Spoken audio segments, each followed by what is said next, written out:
the one, the only, Ben Sion.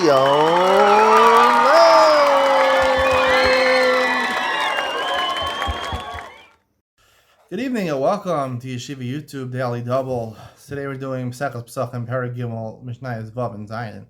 As Pesach is coming upon us very soon, I'll be coming to America for Pesach, if anyone really cares.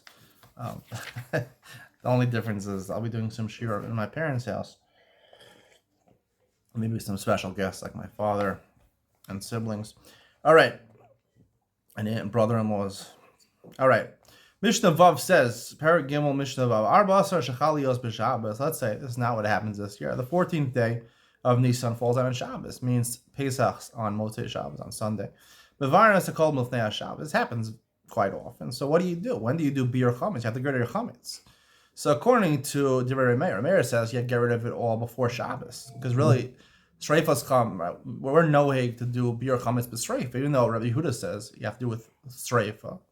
Or Machmer to do it with Sreifa. So you can't burn things on Shabbos, do it before Shabbos. The Chachamim say, no, technically you don't have to, right? We don't have to do Bir Chametz b'Sreifa. There's plenty of time to eat it.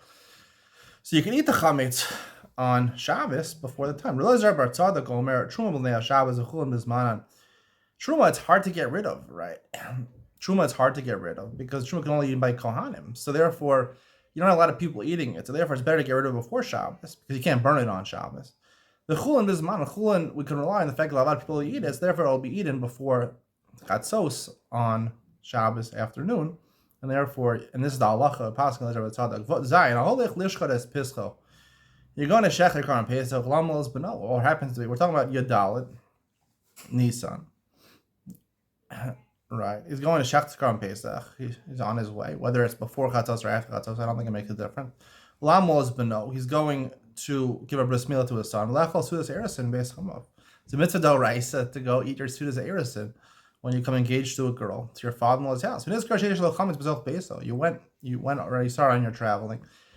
And he lived in a different city, let's say, and you realize you didn't get rid of your chametz. Now, who nowadays would not get rid of their chametz? But you remember there's a certain place you were hiding chametz, you didn't get rid of it, right? So if he has time to do both, he can go back and burn the chametz, or like the chum say, mafarer of zorah l'ruach, matal yam, throw it into the lake.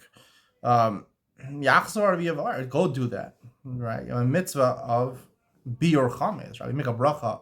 I'll be your chametz, right? What exactly is your chametz? According to the chametz, you don't have to burn the chametz; you have to throw it in the lake, right, or crumble it up and throw it in the wind.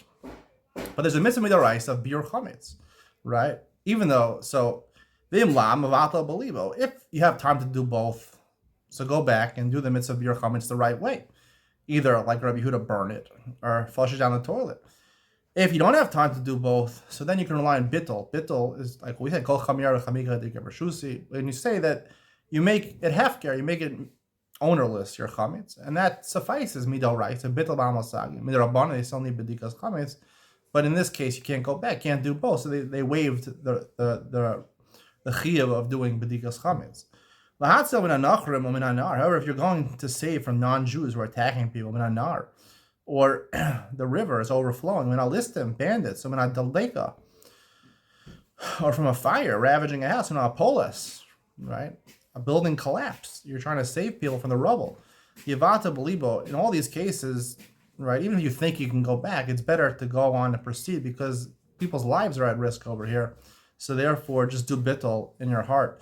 However, if you're going for a tchumen, you want to go, you want on Pesach, you want to go and have your tchum instead of in one direction, and you want to be on the edge of the tchum to do that, so that even if you have time, even if you don't have time, you should go back miyad and do the mitzvah of bir chametz, because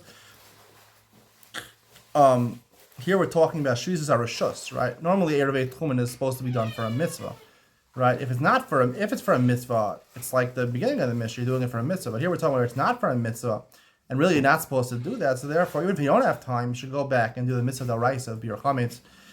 Stay tuned for Ian Mitziel, where I talk more about exactly what the mitzvah of bir chametz is exactly over here, and discuss the concept over here of osik mitzvah pater min mitzvah. The first part of the Mishnah seems to say osik mitzvah pater min mitzvah. If you have time to do both, you're not pater min mitzvah. Is that the correct understanding of osik mitzvah pater min mitzvah, or is there a different understanding and therefore a different explanation of the Mishnah? I'll talk about osik mitzvah pater min mitzvah. Ian Mitzion coming up next.